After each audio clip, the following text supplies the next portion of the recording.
Shalom Lekulam, c'est un plaisir de se retrouver, Bezat Hashem Yitbarach, en espérant que tout le monde est en bonne santé. Bezat Hashem, je voudrais dédier ce cours avec l'aide de Dieu à tous ceux qui sont un peu malades.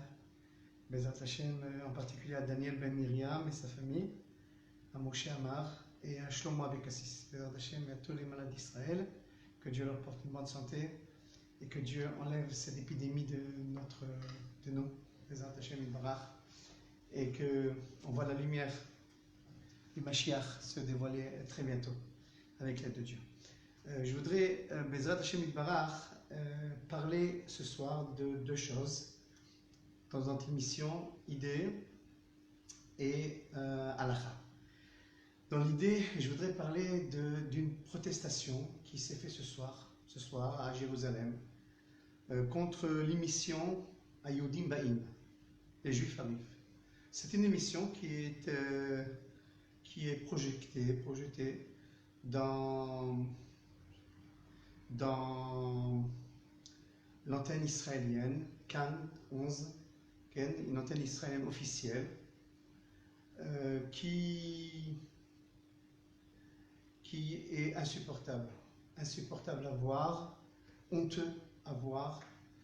Et ce soir, il y a eu une grande manifestation contre cette émission-là. Je vais expliquer pourquoi. Je voudrais qu'on comprenne pourquoi tous les rabbinim se sont éveillés contre cette émission-là. Il faut d'abord que je donne une précision importante. Cette chaîne de télévision israélienne est financée par nous, par chacun d'entre nous. Donc elle est supposée représenter toute la population d'Israël, la majorité de la population d'Israël. Et malheureusement, au lieu qu'elle représente la majorité de la population d'Israël, elle présente une petite minorité, je ne dirais même pas de l'extrême gauche, mais encore plus de l'autre côté de la barrière. Une minorité que malheureusement depuis la création de l'État d'Israël ont pris cette force-là de communication de l'antenne officielle de l'État d'Israël. Ils font ce qu'ils veulent.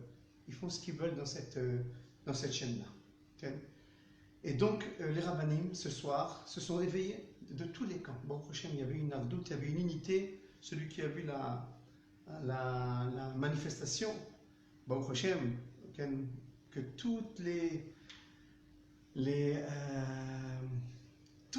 juifs possibles, de tous les camps possibles, religieux, non religieux, sionistes, haridis, traditionnels, tout le monde est venu de tout le pays, Israël, des milliers de personnes ont manifesté à Jérusalem devant l'antenne officielle d'Israël, la télévision israélienne officielle, contre cette émission-là. Alors pourquoi on ne l'a pas fait avant? Qu'est-ce qui s'est passé? Vous savez, dans la vie, il y a des limites qui sont insupportables quand on les passe. Et là, les limites ont été passées.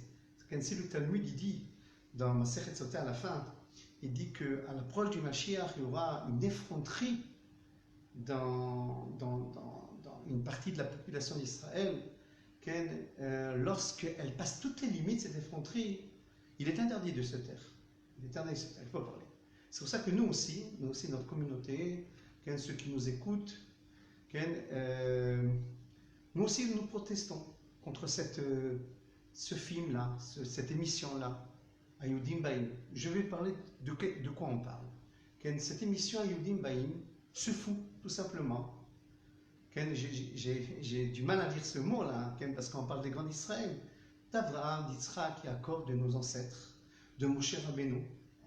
On filme Moshe Rabbeinu en train de casser l'état de la loi sur une femme, par exemple. Se fout de Esther Amalka, se fout des grands d'Israël, de tout se moque, se fout, de Esther Amalka, qu'elle est une femme, je ne veux même pas dire, cette prophétesse d'Israël, celle qui a amené la galoute, la Géoula à Israël au temps de Purim.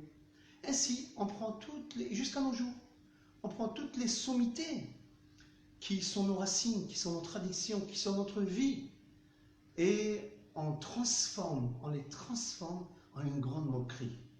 Voilà cette émission-là.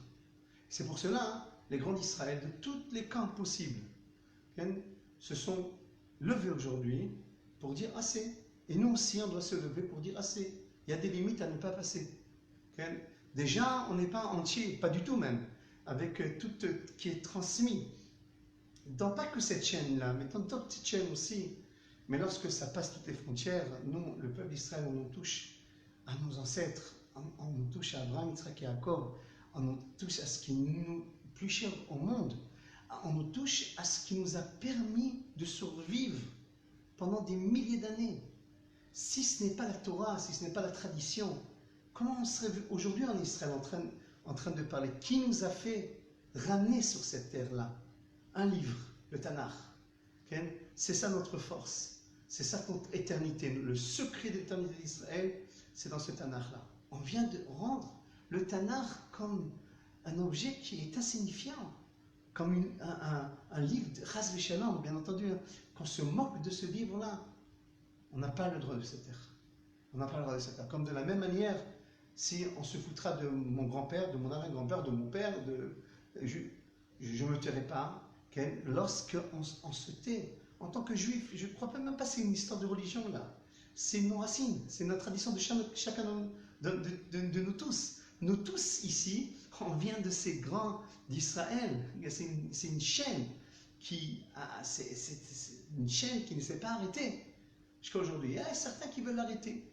Maintenant, imaginez les enfants qui voient cette émission-là. Les grands, les enfants. Quel message éduqué qu'il y a lorsque on est en train de voir ces émissions-là. C'est ça, comme ce qui nous représente. Si ce n'est pas ces personnes, un enfant qui voit cette émission, c'est eux qui nous représentent là. Ces gens-là, que ça rentre en fait dans la compréhension de l'enfant. Ça rentre dans ses pensées. On fait d'Avraham, Yitzhak et Jacob, de Moshe Rabbeinu, de Aaron, de tous les grands d'Israël, de Baba Saleh, de Rabbi Nachman, de tous ces grands, on fait de cela une moquerie. C'est qu'ils ne sont pas si importants que cela. C'est un message qui est grave pour toute la population d'Israël, pour toute l'éducation de notre jeunesse. Déjà, une partie de notre jeunesse est dans un état très difficile. Alors, ce qui nous reste encore, c'est notre histoire, c'est notre passé. Si, comme il disait un des grands d'Israël, si un peuple a un passé, il a aussi un présent et un futur. Mais si on veut casser ce passé et le rendre ridicule, chas v'shalom, bien entendu, alors qu'est-ce qui nous reste? Qu'est-ce qui nous reste? Qui va être notre livre de pensée? Qui va être dans notre pensée? L'Amérique, la France, l'Europe, la civilisation occidentale, avec toute sa bassesse, avec toute son attirance pour le plaisir du corps, etc., qui va être notre exemple. Hollywood doit être notre exemple. Ce qui représente toute cette imagination tamée qui est diffusée jour après jour. C'est ça que nos enfants doivent voir, et c'est ça qui vous représente, ça va être ça leur image. L'image que nous avons eue dans toutes les générations, et que je vous dis encore une fois, qui nous a maintenus, c'est la Torah. C'est les personnages de la Torah, les personnages Kodesh Kodashim de la Torah. On vient une émission par des gens vides, des gens immoraux, des gens qui ont perdu tout sens des valeurs. Je parle et des artistes qui jouent, et ceux qui ont fait le scénario, et ceux qui ont amené sur le plan de travail toute cette œuvre mensongère, là, ils viennent nous dire, voilà, c'est ça votre passé. C'est ça ce qu'on fait de votre passé. Parce qu'il faut comprendre que lorsqu'on se moque d'eux, c'est que quelque part notre yachas, notre vue devant ces personnages, elle se diminue. Si on se permet de s'en... Qu'est-ce que va dire l'enfant? Il va dire, on se permet de se moquer des personnages du Tanakh, c'est qu'ils ne sont pas très importants.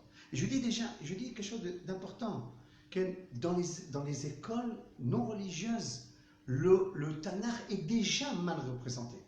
Bon, Hachem, il est quand même ouvert, mais il est mal expliqué, il est mal représenté. On fait des personnages ce qu'on veut.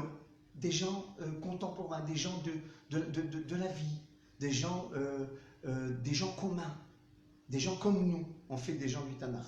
Okay? C'est déjà grave. Mais encore, il y a une barrière qui n'a pas été cassée, c'est la moquerie. Vient cette émission-là, à Yehudim Ba'im, qui diffuse cette chaîne israélienne, qui est financée par notre argent à nous, qui représente rien qu'une minorité d'Israël, malheureusement, qui font tchouva tous, Bezat Hashem, et qui fait de nos ancêtres une grande moquerie. On ne peut plus se taire. Là, il y a des émissions. Vous savez que quand on est dans les nations, une fois j'ai entendu mon maître, le Ramon de Khaliam, Alain Shalom, il a fait un voyage en France et il a parlé de l'importance de Jérusalem et dans notre lien éternel à Yerushalayim. Et on l'a amené dans le musée du Louvre, on l'a amené dans le musée, il a vu la chaise de Napoléon, il a vu la chambre de Louis XIV. Et il voyait avec quelle importance, avec quel prestige la chaise de Napoléon était gardée. La chambre de Louis XV, Louis XIV était gardée. Si eux, que c'est une histoire qui n'est pas une histoire qui n'enseigne pas le futur, qui n'en donne pas une éternité. La royauté, elle est finie en France. Il y a eu autre chose que la royauté. Il y a eu autre chose que Napoléon. Mais ça, il n'y a pas d'éternité dans cela et on donne une importance. Nous, notre Torah qui est éternelle, cette même Torah-là, que toutes les religions, toute la vie du monde entier, que là, ce soit l'islam, ce soit le christianisme, que toutes les religions, tout le monde a puisé de cette Torah-là. C'est le livre des livres, le livre qui est le plus lu dans le monde entier. On fait de ces personnages une moquerie. Où on est arrivé. Vous savez que quand on part au tribunal juridique en Amérique, il y a un PCL, une idole, ils ont fait une des idoles. Une des idoles représente, bien entendu on est contre les idoles, Moshe Rabbeinu. Parce qu'il le considère comme celui qui a donné la loi au monde entier, le début de la loi. Quand on parle en Espagne, à Cordovero, on voit une idole qui représente le Rambam, une sculpture qui représente le Rambam. On va à Troyes, on voit une sculpture qui représente l'œuvre de Rashi.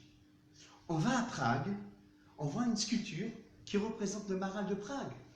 L'endroit où il y avait le Maral, l'histoire du golem, il est encore gardé comme un endroit de crainte. Vous savez que lorsque, à l'édifice de l'État d'Israël, on a demandé à David Ben Gurion, le premier président d'Israël, on lui a demandé, le premier ministre d'Israël, on lui a demandé, mais sur quoi tu te réfères que cette terre-là, elle est à toi? Il avait un Tanakh sur la table, il a dit sur le Tanakh. C'est ma référence. Et je vais vous dire, tous les premiers ministres, la plupart des premiers ministres, ont eu un respect, un très grand respect au Tanakh et aux personnages du Tanakh. Et maintenant, voilà, viennent des gens nouveaux, de la nouvelle ère, des gens modernes, des moqueurs, qui ont certainement épuisé toute leur moquerie sur toutes sortes de sujets. Et maintenant, on va se moquer du Tanakh. On va se moquer des personnages du Tanakh. Alors sur cela, bien entendu, en aucun cas, on va se taire. Il faut comprendre que le Tanakh est Kodesh Kodashim. Et les personnages du Tanakh sont Kodesh Kodashim. Et si on va apprendre comment être bon, on apprend d'Abraham Avinu. Et si on apprend comment être sérieux et craindre Dieu, on apprend de Yitzhak Avinu. Et si on veut apprendre comment on arrive à être un homme de rachamim, de bonté, on apprend de Yaakov.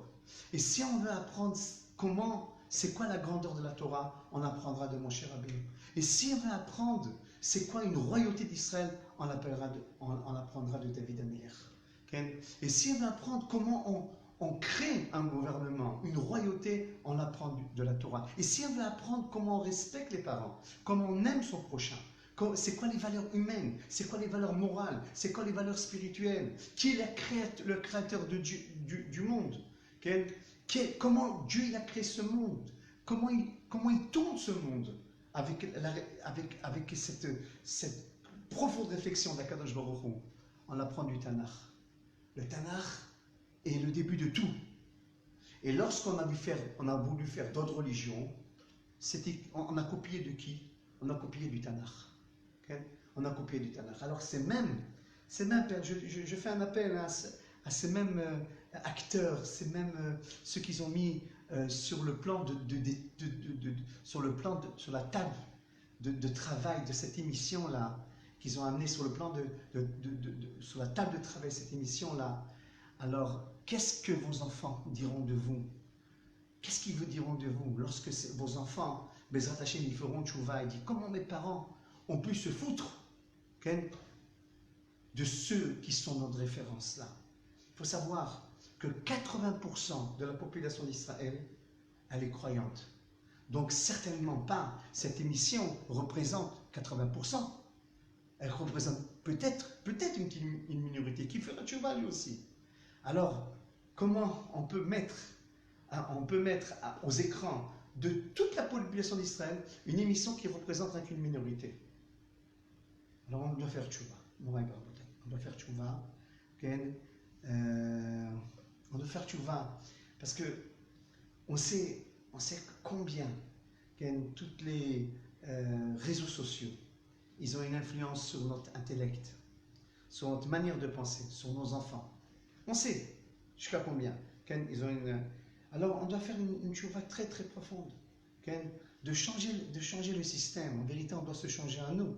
On doit faire un grand mouvement de tchouva, doit continuer, pour que ceux qui nous représentent en haut et ceux qui ont une influence en haut peuvent changer le sort, ils peuvent améliorer, peuvent élever, peuvent dévoiler encore plus le sort du Ham Israël. Nous, on doit faire notre effort. Il faut comprendre, lorsque cette manifestation est sortie au jour, les manifestations, c'est pas seulement protester contre des gens, c'est prier à Kadosh Baruch Hu, c'est crier devant Kadosh Baruch Hu. Dans cette protestation-là, on a crié à Kadosh Baruch Hu. On lui a demandé, change, améliore, dévoile qui est vraiment le Ham Israël, qui sont ses références. Est-ce que ses références, c'est l'Occident? C'est l'imagination de Esav? C'est la sauvagerie de l'islam? Ou bien c'est la pureté d'Israël, la pureté du Tanakh, la pureté d'Abraham, Yitzhak et Yaakov, la pureté de Aaron, l'amour du prochain qu'on apprend de Aaron, l'amour de la Torah qu'on apprend de Moshe Rabbeinu, la pureté des mœurs qu'on apprend de Yosef Hatzadik, la pureté familiale, le sens de la famille, comment je dois marcher dans ma vie. Elle apprend du Tanakh, d'un livre qui est saint, le livre le plus vendu et le plus lu du monde. Si nous, on le représente comme il faut, alors on sera la lumière des nations. Mais c'est nous, on a des faiblesses, comme celle de cette émission-là, qui est une faiblesse. À ce moment-là, nous, qui sommes les représentants de la Torah, vous qui m'écoutez, chacun doit faire quelque chose pour s'acquitter de ses obligations et d'aller protester aussi, même d'envoyer un fax, même d'envoyer une lettre, même d'envoyer une protestation, et dire on n'est pas d'accord. On n'est pas d'accord. On veut que les réseaux sociaux qui représentent la population d'Israël la représentent avec honneur, avec pureté.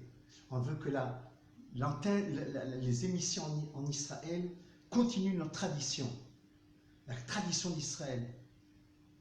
Et Bezrat Hashem, on est sûr et certain que cette unité qu'il y a eu ce soir dans cette manifestation à Jérusalem, devant l'antenne de la télévision israélienne, elle portera ses fruits en haut et en bas, Bezrat Hashem Barach.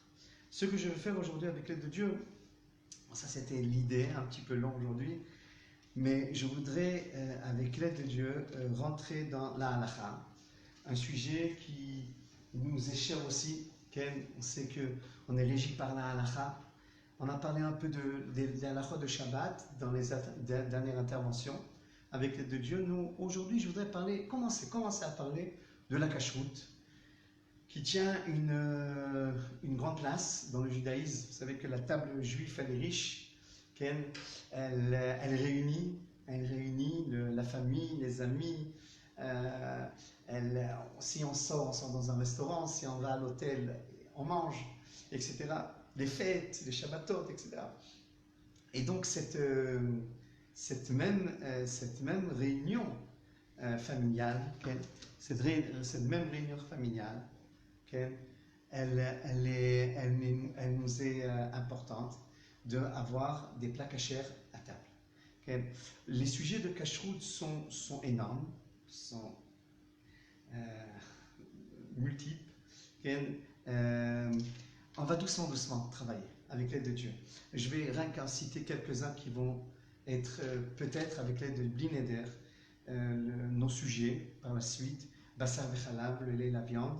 On sait que c'est un sujet important à développer. La viande cachère, qu'est-ce qu'on appelle la viande cachère? La volatile, etc. Le poisson cachère. Aussi, on va parler par la suite de la dîme, Trumot ou Maasrot, le prélèvement de la dîme qu'on donnait au Kohen ou Lévi, comment ça se projette aujourd'hui. On va parler aussi des ustensiles.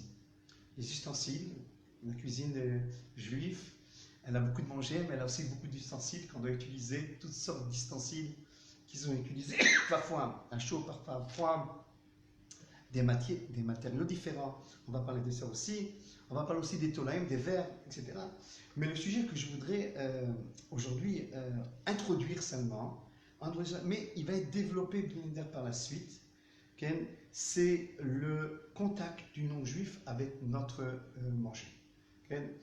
Maintenant, on va donner une introduction. On sait que de la Torah n'a pas parlé de contact. Avec le contact du non-juif avec nos aliments, avec notre manger. La Torah a parlé du manger lui-même. Elle nous a interdit de manger tout ce qui ne rumine pas, tout ce qui n'a pas les sabots fondus, comme on a vu dans la paracha, la dernière paracha. On nous a interdit dans le poisson ce qui n'a pas d'écailles et de nageoires. On nous a interdit les vers, ce qu'on appelle les tolaïm. On nous a donné des signes à chaque interdiction. On nous a interdit certaines volatiles, les volatiles sauvages comme le nécher, etc., l'aigle. Mais on n'en a pas parlé du contact lorsque le goy a un contact avec notre manger. On sait que ce sujet a été développé et pour le comprendre que ce sujet-là, il émane des Chachamim. Et pourquoi? Pourquoi les Chachamim ont interdit le contact avec le manger, avec le contact du goy avec notre manger? Alors je vous amène le Rambam, Maïmonide. Il dit comme ça, dans Perek Yud-Zayin, Machlot Asurot, Alachatet, Veyesh Sham Dvarim Achirim Asmuch Otam Chachamim. Il y a des choses que les Chachamim ont interdites. Malgré que l'essentielle interdiction n'émane pas de la Torah, les Chachamim nous ont interdit afin de s'éloigner des non-juifs et qu'on n'arrive pas à des mariages, à l'assimilation. On sait que lorsque on se rencontre autour d'un verre de vin, autour d'un bon plat, etc. Et si les Chachamim n'auraient pas interdit tous ces mets-là, il y aurait un rapprochement entre collègues de travail, déjà la chose s'est faite malheureusement. Les Chachamim, ils ont vu ce danger-là, mais ils ont voulu le protéger quand même, ils ont voulu le limiter en nous interdisant le contact du goy avec nos aliments afin que amoindrir l'assimilation et protéger la souveraineté d'Israël. Alors, et vu que les Chachamim sachent que le manger rapproche, un bon vin rapproche, un bon plat rapproche, alors tout ce que le goy a pris contact avec ce qu'on va voir par la suite, mais les Chachamim nous l'ont interdit. Le Ben Ishraï explique, malgré que c'est une xéra, on sait que ça c'est une xéra des Chachamim, il y a une discussion, est-ce une takana ou une xéra, peu importe maintenant cette discussion-là, qui vient des grands d'Israël, mais c'est une xéra qui est pour toujours. Okay? Jusqu'à qu'un grand Bédine, plus grand que celui d'avant, viendra et changera les choses. Mais c'est une xéra qui est éternelle. Et le Ben Ishraï dit une xéra comme celle-là, l'interdiction du contact du goy avec les mets juifs, cette xéra-là, même si la raison simple n'existe plus, la raison secrète, la raison de la Kabbalah du Sod, elle existera à l'éternité. Nous dit le Ben Ishraï, le Ben Ishraï dit, il n'y a pas de éther, il n'y a pas de permission, à jamais, dans aucun temps et aucun endroit, cette chose-là. Même si maintenant, je ne sais pas moi, en Israël, il n'y a que des juifs, il n'y aura qu'une boulangerie goy, où le goy a touché le vin, où le goy a trait la bête, etc. Comme on va le voir, ça sera interdit avec les nuances qu'on va développer avec les deux dieux, ça sera interdit. Okay? Même s'il n'y a pas de risque de mariage, comme le rabbin le dit le Ben Ishraï, même si la raison simple n'existe plus, okay? La halakha, elle reste à l'éternité, donc l'interdiction reste à l'éternité. Okay? Alors, on va, comme introduction, je voudrais que ça soit rien qu'une introduction, mais je voudrais, avant de développer dans les prochaines binédaires études qu'on va faire ensemble avec les deux dieux, okay, je voudrais parler de 4 sujets, 4 sortes de contacts du goy avec notre manger que les chachamim ont interdit. Tout d'abord, le pain. Okay. On sait que le pain, ce pain-là, il a été fait, peu importe par quelle usine, okay, il a été fait par une usine. Ça peut être fait par un boulanger aussi. Okay. Les chachamim ont interdit, lorsque ce pain il est fait par un particulier, et ils l'ont permis dans certains cas, lorsqu'il n'y a pas de boulangerie juive, ils l'ont permis lorsque ça a été fait par un boulanger goy. Okay? On sait, avant que les boulangeries juives se développent, on sait qu'on pouvait acheter de la baguette, etc., dans certaines boulangeries, lorsqu'il n'y avait pas de boulangerie juive. Bien entendu, dans la condition que les aliments qui constituent le pain, comme de l'huile ou la suif, etc., sont cachers. Là, je ne parle pas de ce problème-là, je parle que tout est cachère, tous les ingrédients sont cachers, et ce qu'il me reste à faire, c'est d'enfourner le pain. Alors aujourd'hui, que dans tout endroit, il y a des boulangeries juives, alors la permission, elle se limite. Donc on va en parler de jusqu'à combien se limite cette permission-là. De plus, les Chachamim m'ont dit qu'il est possible que si le juif participe au pain, à la manière la procédure de faire le pain, par exemple que le juif allume, ou bien que le juif enfourne, ou bien que le juif participe mais même un bout de bois dans le feu, etc. Ou bien que le juif il fait bouger les braises, fait retourner les braises. Si le juif participe, on a permis ce pain, et ce pain-là, à ce moment-là, vu que la participation du juif le juif a participé, il devient pâte Israël. Je me rappelle que quand j'étais en voyage en Martinique, il y avait un frère Chabad qui passait tous les jours devant la boulangerie Goy et jetait un bout de bois dans le feu du four pour participer à la cuisson. Et c'est quoi ce énième de jeter un bout de bois? Pourquoi ça fait devenir le pain déjà caché, pâte Israël, un pain d'Israël? Parce que dès que j'ai jeté un bout de bois, j'ai montré qu'il y a une interdiction ici. Et il faut faire une distinction. J'ai montré que j'ai jeté le bois, il y a une raison. Pourquoi j'ai jeté le bois? Parce que ce pain, à lui, il m'est interdit. Il faut que je participe. Donc j'ai fait j'ai fait l'éloignement entre lui et moi, et donc de cette manière c'est permis. Okay? Ce sujet-là, d'ineder, on va le développer. Ça, donc le pain du goy, dans quelles conditions il est permis? J'ai ouvert les halachot là, je ne les ai pas encore développés, mais c'est le premier sujet. Le deuxième sujet qu'on va développer, c'est de faire cuire un aliment. Voilà, j'ai un poivron dans mes mains, okay? Le faire cuire. Et à ce moment-là, de faire cuire des aliments, c'est plus grave que le pain. Le pain, qu'est-ce qu'on a dit? Si je participe à une des étapes du pain, c'est kasher. Il devient pâte Israël. Okay? Le pain aussi, je le permets, dans certains cas, au moins à l'époque, il n'y avait pas de boulangerie juive, je le permets parce que le pain du goy, le pain, il représente la vie de la personne, un élément important pour la vie de la personne, alors je permets. Quand il n'y avait pas de boulangerie Israël. Et quand maintenant il y a des boulangers Israël, et je veux quand même prendre du pain du goy, il faut que je participe. Mais c'était suffisant de participer. Alors ce n'est pas le cas lorsque je veux cuisiner ce poivron-là. Lorsque je vais cuisiner ce poivron, déjà on passe dans ce sujet qui s'appelle Bishul Akoum. Bishul Akoum, c'est la cuisson du non-juif. Okay? Et à ce moment-là, les Chachamim vont me dire, c'est pas suffisant d'allumer, mais il faut aussi de mettre le plat sur le gaz ou dans le four. Okay? Ces deux étapes sont obligatoires.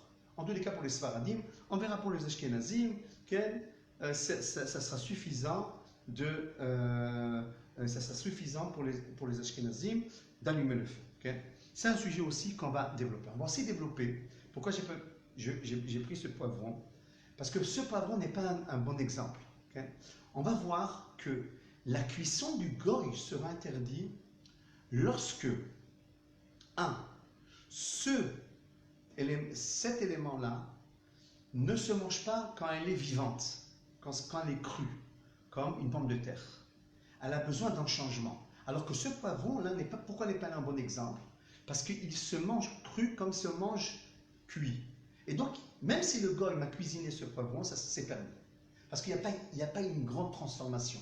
J'aurais pu le manger même cru. Okay? Deuxième condition d'interdire un élément, disons pas celui-là maintenant, pas celui-là, c'est que cet aliment-là monte dans la table des rois ou dans la table des gens importants. C'est deux conditions qui m'interdisent Bishul Nochi. Okay? On y reviendra à Bishul Nochi. Le troisième sujet, okay, qui est difficile pour les amateurs qui aiment bien le chocolat et les Nutella, etc., c'est le Chalav Nochi. Okay? Le Chalav Nochi. Le Chalav qui a été trait par un goy. Alors je vais expliquer. Tout lait qui a été trait par un goy sans la surveillance d'un juif qui le voit, il s'appelle Chalav Nochi. Quel est le problème? Le problème est qu'on a peur que le goy, okay, mélange un lait interdit, comme le lait du cochon, le lait d'un gamal, d'un chameau, etc., avec le lait permis. Alors, c'est ce qu'on appelle Chalav Nochi. Alors, il est vrai que certains poskim ont permis le Chalav Nochi, comme le Rav Feinstein, le Chazon Ish, etc. Ils ont dit, non, le goy, il a peur, mirtet. Le goy, il a peur de mélanger, okay? Mais on interdit. Mais nous, on interdit ces choses-là. Okay? Il y a une chouva dans Mamar Mordechai, du Rav Mordechai Eliyahu, Chelek Aleph, dans Yoredea. Là-bas, il explique l'interdiction de cela.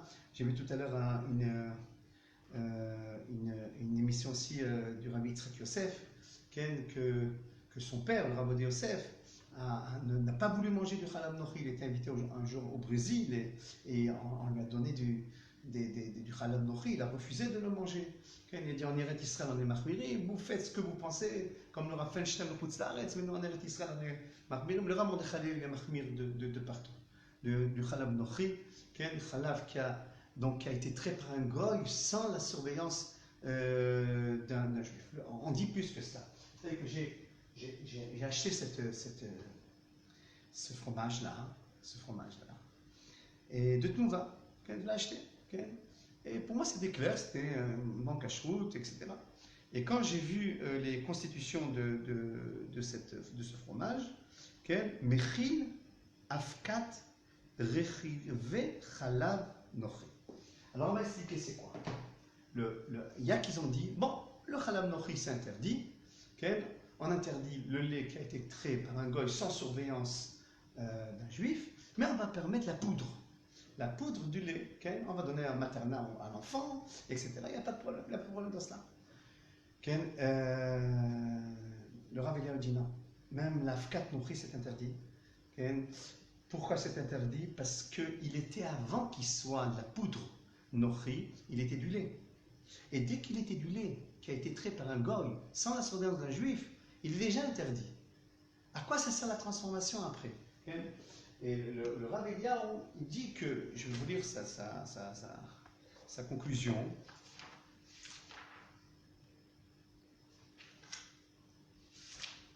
Sa conclusion, les halacha, il sort à Chalav Nochi Mushum Gzera. Et donc c'est une Gzera.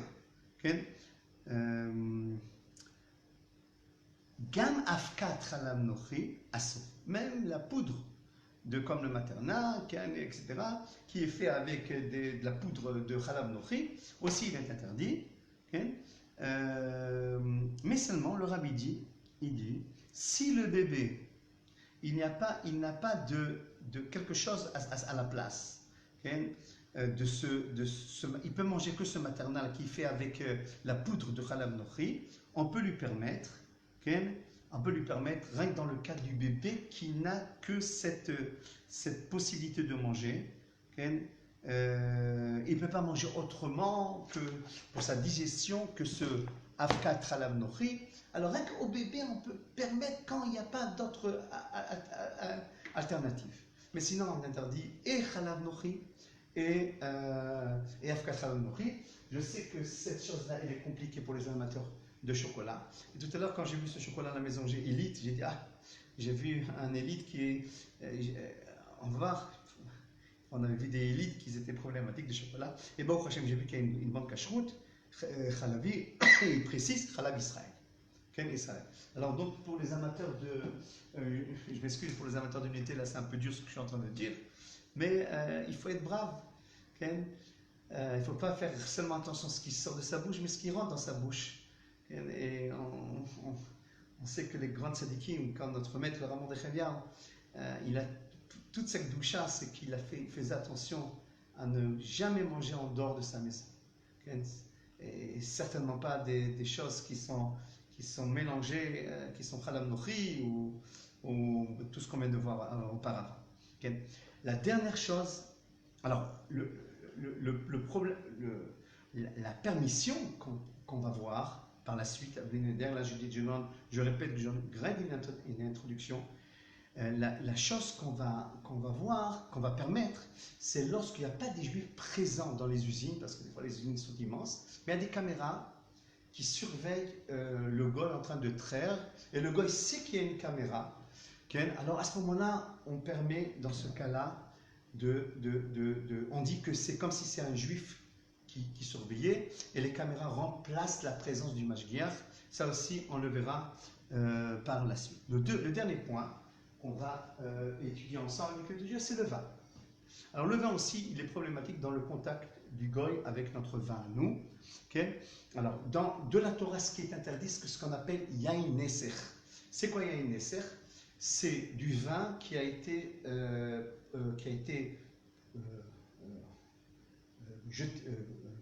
coulé, on va dire, pour la Avodah Zara, qu'on a fait couler pour la Avodah Zara, qu'on a projeté pour la Avodah Zara.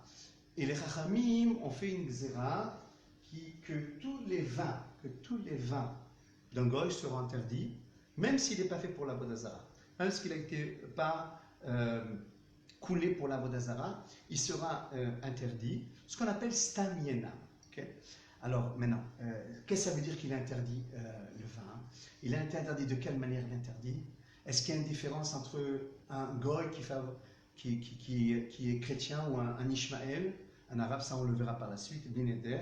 Mais il faut savoir que quand on interdit le vin, okay, c'est quand le goy l'a touché, quand le goy a servi du vin, okay, quand le goy a bu de ce verre ou de cette bouteille, ou quand le goy a bougé la bouteille lorsqu'elle est ouverte. Okay. Si la bouteille elle est fermée, on verra que c'est permis. Okay. Sinon, on entendirait beaucoup de vins qui sont dans les supermarchés, qui sont transportés par des ouvriers arabes ou autres, etc. Et donc, tout le problème, c'est quand il est ouvert. Il est bougé par le goy lorsqu'il est ouvert. Okay. Bien entendu, ce vin interdit concerne rien que le vin qui n'est pas mebouchal, ou bien qui n'est pas mefoustar. On verra c'est quoi mefoustar, on verra c'est quoi mebouchal. Tous les cas, dans ce vin-là, hein, okay, je veux le voir. Okay, je veux voir est-ce qu'il est mebouchal ou non. Et voilà, c'est marqué Baruch Hashem. Ce vin est mebouchal à l'idée fistour. Donc il est mebouchal. Il a été cuit. C'est quoi cuire? C'est quand de la vapeur est montée après qu'on ait échauffé le vin, de la vapeur, il est considéré comme cuit. À ce moment-là, même si le goy l'a touché, ou bien quelqu'un, ça c'est aussi un sujet à développer, quelqu'un qui n'est pas Shomer Shabbat, l'a touché, ça aussi on verra ce sujet-là, à ce moment-là, s'il est cuit, il n'y a pas de problème. Ni qu'un goy l'a touché, ni qu'un non-Shomer Shabbat l'a touché. C'est pour ça, quand on est invité chez des gens, quand on invite des gens, c'est bien toujours d'avoir à table du vin mebouchal, en cas où quelqu'un qui n'est pas Shomer Shabbat, ou un goy il est touché, etc. On a dit que, on ne va pas rentrer dans ce sujet maintenant, okay. Alors quelqu'un l'a touché, et à ce moment-là, s'il est mebouchal, il n'y a pas de problème, s'il n'est pas mebouchal, il y a un problème, etc. Donc voilà, vous voyez que c'est un sujet vaste, le contact du goy. Je vais raconter une anecdote. Quand j'étais à un mariage familial, et je suis rentré dans la salle, et je vois le goy ouvrir toutes les bouteilles, etc. Il dit, qu'est-ce qu'il a fait? J'ai pris toutes ces bouteilles, je les ai jetées. Alors le goy il m'a dit, pourquoi tu fais ça? Il dit, c'est la mitzvah de la dîme, il faut prélever quelque chose. Voilà, alors donc je résume ce qu'on a vu aujourd'hui. Okay. Les lois de Kashrut sont immenses. Okay. Les lois de Kashrut sont immenses et ils demandent beaucoup d'approfondissement. Et aujourd'hui, on a ouvert un sujet qui s'appelle le contact du goy avec le manger juif. Et là, on a vu 4 sortes de contacts. Le pain qui est fait par un boulanger goy ou par un goy particulier. 2. Le manger qui a été fait par un goy, un plat cuisiné. 3. Le lait qui a été trait par un goy, ce qu'on appelle chalab nochi. 4. Le vin qui a été touché par un goy. Dans ces 4 choses-là, okay, il y a un problème dans le contact du goy avec ça. On a commencé un petit développement dans chacun de ces sujets. Il faut savoir que chacun de ces sujets a besoin en lui-même d'un développement. J'espère que ça va se faire avec l'aide de Dieu, que Dieu nous porte une santé, que Dieu nous éclaire dans sa Torah, Bezat Hashem, et que Dieu écoute notre filote, et qu'il amène beaucoup de rachamim pour dévoiler la lumière du Mashiach. B'mera b'yameinu amen. Shalom v'shalom.